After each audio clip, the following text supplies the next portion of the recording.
মাঝপথে এসআইআর বন্ধ করে দেওয়া যাবে না। বাংলাদেশি মুসলিম অনুপ্রবেশকারী যারা আমাদের জনবিন্যাস বদলে দিয়েছে, যারা ল্যান্ড জিহাদ, ধর্ম জিহাদ, লাভ জিহাদ করছে। लेकिन हम लोग टुकड़े टुकड़े गैंग का साथ नहीं है, अफजल गुरु का साथ नहीं है, हुमायूं का वो पावर का साथ नहीं है। तो ये हम साफ है, अगर हिम्मत है किसी का, चाहे मीम हो, ये हुमायूं कबीर हो, ये ममता बनर्जी का फिराद हकीम हो, एक बार बना के दिखा दे बाबरी मस्जिद। तृणमूल कांग्रेस धर्म की आधार पर पूरा समाज को बांट दिया है, हिंदू मुसलमान के अंदर दरार पैदा करना, एक दूसरे को खिलाफ लड़ाना, दंगा बनाना। মমতা বন্দ্যোপাধ্যায় হারবেন, বিজেপি জিতবেন, ভবানীপুর বিজেপির জায়গা।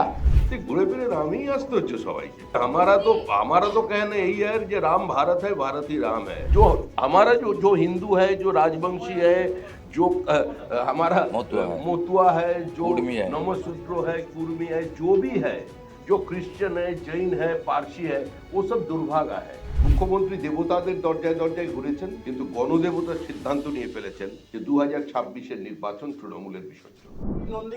ওনার দাঁড়ান, এই প্রশ্নটা আলাদা। উনি বিষয়গুলো নিয়ে সুপ্রিম কোর্টে গেছিলেন। উনি সমস্ত সাংবাদিক কনস্টিটিউশনাল বডিকেই বিজেপির ভূত দেখছেন। অতএব এর উত্তর জনগণ দিয়ে দেবেন। উনি ঘুরিয়ে যে কথা একটু আগে শ্রমিকদা বলেছে, অবৈধ বাংলাদেশি মুসলিম অনুপ্রবেশকারীদের সঙ্গে সাপোর্ট করছেন ডে 1 থেকে। 27 ফেব্রুয়ারি 2025 নেতাজি ইন্ডোর স্টেডিয়াম থেকে আজকের সভা পর্যন্ত এসআইআর এবং ইলেকশন কমিশন সবাইকে আক্রমণের মূল কারণ হচ্ছে বাংলাদেশি মুসলিম অনুপ্রবেশকারী যারা আমাদের জনবিন্যাস বদলে দিয়েছে, যারা ল্যান্ড জিহাদ, ধর্ম জিহাদ, লাভ জিহাদ করছে, তাদেরকে পশ্চিমবঙ্গে উনি রাখতে চান, এর বাইরে অন্য কিছু নয়। আমার নামে কি বলেছেন? নন্দীগ্রামের ভিডিওকে ভবানীপুরে আনা হচ্ছে কারণ আপনার ঘনিষ্ঠ বলে নাম না করে আপনার আক্রমণ করেছে। 73 জন রিটার্নিং অফিসারকে সরিয়ে দিয়েছে, ডিজিকে ধরা হয়েছে। নন্দীগ্রামের ভিডিওকে ভবানীপুরে আনা হয়েছে। শুনুন, এই ধরনের কথাবার্তার উত্তর দেওয়া মুশকিল। প্রথম কথা হচ্ছে প্রত্যেকটা আরও বা ইত্যাদি যা চেঞ্জ হয়েছে ইলেকশন কমিশন করেছে, তাদের মধ্যে 80% 2011 সালের পর থেকে মুখ্যমন্ত্রীর নেতৃত্বে প্রশাসনে কাজ করেছেন। এমন আরও নামও আমি বলে দিতে পারি যারা মমতা বন্দ্যোপাধ্যায়ের বিভিন্ন মন্ত্রীদের পিএস হিসেবে কাজ করেছেন। এই ধরনের ক্রাইটেরিয়া কখনো ব্যুরোক্রেসিতে দেখা হয় না। মমতা ব্যানার্জির এত ভয় কেন? নিজের বাড়ি, নিজের জায়গা, যেখানে তিনি 40 বছর ধরে রাজনীতি করেন বলে গলা বাজিয়ে বলেন, উনি হারের আতঙ্ক থেকে এই ধরনের কথা বলছেন। তিনি কিছুদিন আগে বলেছেন একটা ভোট হলেও জিতব, কয়েকদিন আগে বলেছেন লক্ষ্য রাখতে হবে এখানে আলো যেন না নিভে যায়। আজকে বলছেন নন্দীগ্রামের। মমতা ব্যানার্জির জেনে রাখা উচিত, মাননীয় বিডিও যাকে অ্যাঙ্গেল করেছেন, ওই সময়ে আমি মমতা বন্দ্যোপাধ্যায়ের দলের এই রাজ্যের পরিবহন, সেচ ও জলপথ এবং জলসম্পদ উন্নয়ন ও বিকাশ এবং এনভায়রনমেন্ট, পরিবেশ দপ্তরের মন্ত্রী ছিলাম। সেই মন্ত্রিসভার নেতৃত্ব মাননীয় মুখ্যমন্ত্রী মমতা বন্দ্যোপাধ্যায় করেছেন। অতএব কাঁচের ঘরে বসে ঢিল মারবেন না। তাহলে আগামীকালও আমি এমন লিস্ট প্রকাশ করব যারা সিওমোতে ওএসডি হিসেবে কাজ করেছেন মুখ্যমন্ত্রীর সাথে, তারা অন্তত 5টি জেলার ডিও হিসেবে কাজ করছেন, ডিস্ট্রিক্ট ইলেকট্রাল রেজিস্ট্রেশন অফিসার বা ডিস্ট্রিক্ট ইলেকশন অফিসার কাজ করছেন। এগুলো হয় না। মমতা বন্দ্যোপাধ্যায় হারবেন, বিজেপি জিতবেন, ভবানীপুর বিজেপির জায়গা। তথাগত রায় 2014 সালে লিড নিয়েছিলেন। মমতা ব্যানার্জি এবারে চুরি করতে পারবেন না। 3 দফাতে 51,000 নাম বাদ গেছে।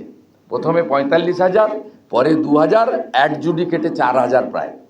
এই 51,000 ভুয়া ভোটের মালিক ছিলেন মমতা ব্যানার্জি। ব্যথাটাও জানি, যন্ত্রণাটাও জানি। বুঝতে পারছেন আগামী দিনে কী হবে। যেটা শ্রমিকদা বারে বারে বলেন, তৃণমূল গেছে, তৃণমূল চলে গেছে। গোটা পৃথিবীর কোনো শক্তি, কোনো মেডিসিন নেই এই কোমাতে চলে যাওয়া, একেবারে কোমাতে চলে যাওয়া তৃণমূলকে পুনর্জীবিত করে। Thank you. এই মুহূর্তে পশ্চিমবঙ্গে যে পরিস্থিতি তৈরি হয়েছে সেটা হচ্ছে মমতা বনাম জনতা। তৃণমূল কংগ্রেসের লড়াই মামাটি মানুষের বিরুদ্ধে, আর মানুষের লড়াই তৃণমূল কংগ্রেসের বিরুদ্ধে। মুখ্যমন্ত্রী দেবতাদের দরজায় দরজায় ঘুরেছেন, কিন্তু গণদেবতার সিদ্ধান্ত নিয়ে ফেলেছেন যে 2026-এর নির্বাচন তৃণমূলের বিসর্জন।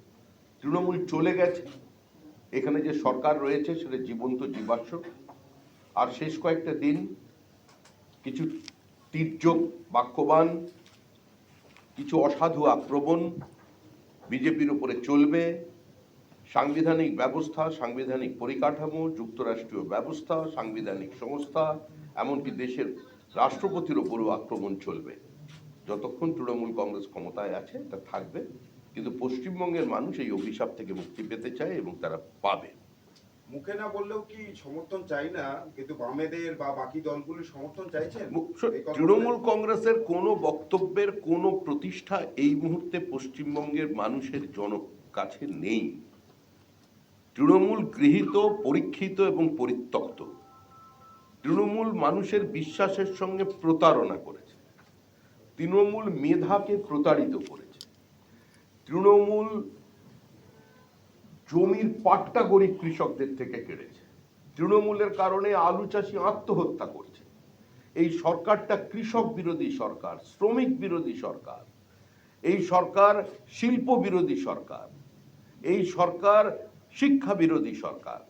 তো মানুষ জীবনের সর্বক্ষেত্রে যে রাজনৈতিক দলটা দুর্নীতির সঙ্গে সমার্থক হয়ে গেছে, আমার মনে হয় না তাদের আর পশ্চিমবঙ্গে ক্ষমতায় রাখার প্রয়োজন আছে বলে কোনো মানুষ মনে করছেন।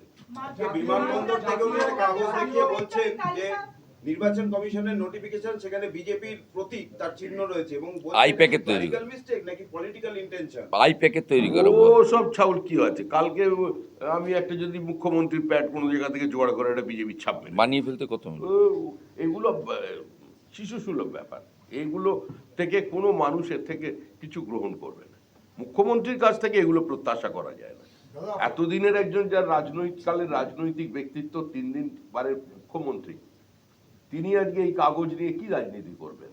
এটা কাগজের রাজনীতি নয়, এই রাজনীতি মানুষের মনের রাজনীতি। সেখানে আর উনি নেই। আপনারা দীর্ঘদিন ধরে দাবি করেছিলেন ফর্ম 7 নিয়ে, সেই ফর্ম 7 কি অবস্থায় আছে কেউ জানে না, কিন্তু গতকাল মধ্যরাত্রে সাপ্লিমেন্টারি তালিকা প্রকাশিত হয়েছে। যে সাপ্লিমেন্টারি তালিকা দেখা গেছে কি একজন রাজ্যের মন্ত্রী, বর্তমান মন্ত্রী, তার নামও নেই। কি বলবেন এই বিষয়টা? কত নাম বাদ গেল, সেই তালিকা দেখা যাচ্ছে না। দেখুন, তো মুখ্যমন্ত্রী এগুলো বলে বলে উনিও ক্লান্ত, আর আপনারা সাংবাদিকরা একই প্রশ্ন করুন, আমার মনে হয় এখনো ক্লান্ত হননি, সেজন্য আবার করছেন। আমাদের অবস্থান প্রথম দিন যা ছিল আজকেও তাই আছে। পশ্চিমবঙ্গের মানুষকে একটি ত্রুটিমুক্ত, ভেজালমুক্ত ভোটার লিস্ট উপহার দেবার দায়িত্ব হচ্ছে নির্বাচন কমিশনের, দায়বদ্ধতা তাদের। আমরা দলের পক্ষ থেকে যে ফর্ম 7 জমা করেছি, জমা নেবার পরেও ইয়ারোরা সেটাকে সিস্টেমে আপলোড করেনি। 1, 2, পুলিশ বেআইনিভাবে আমাদের যে ফর্ম 7 গুলোকে বাজেয়াপ্ত করেছে, তার কি হবে? এবং তার সঙ্গে যেভাবে বিভিন্ন বিডিও অফিসে আক্রমণ চালিয়েছে, আমাদের কর্মীদের মারধর করে ফর্ম ছিঁড়েছে, এখন আমরা যেগুলো তারপরেও আমরা জমা দেবার প্রচেষ্টা করেছি, এই সমস্ত কিছু শুনানি না করে মাঝপথে এসআইআর বন্ধ করে দেওয়া যাবে না। No SIR, no vote. যদি কোনো বিচ্যুতি থেকে থাকে